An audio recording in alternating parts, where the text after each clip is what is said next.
আসসালামু আলাইকুম। সবাই কেমন আছেন?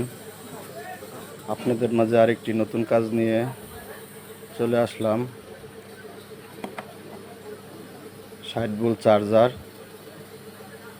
চার্জারটির সমস্যা হচ্ছে, চার্জ উঠতেছে না। তো এক লোক নিয়ে আসছে, দেখি চার্জারের ভিতরে কি সমস্যা। দেখতেছি চ্যানেলের দুইটা তার সুইটা রয়েছে। তো প্রথমত তারটিরে আমি জ্বালাই দিলাম, জ্বালাই দিয়ে চেক করতেছি, তারপরে দেখি কোনো লাইন আসে নাই। তখন দ্বিতীয় ধাপে চেক দিয়ে দেখি যে কটে থেকে লাইনটা ট্রান্সফার হচ্ছে কিনা।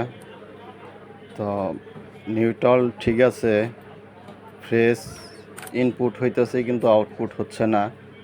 তো এখানে একটা ফিউজ আছে, ফিউজটা মাপ দিয়ে দেখি কি অবস্থা আছে। দেখতেছি যে ফিউজটা কেটে গেছে।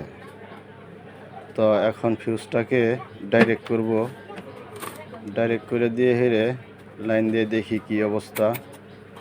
তো লাইন দেখি চলে আসছে, তার মানে চার্জারটি কমপ্লিট হয়ে গেছে।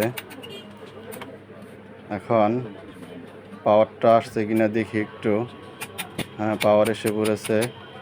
সিরিজের বাতি আপ ডাউন করে কিনা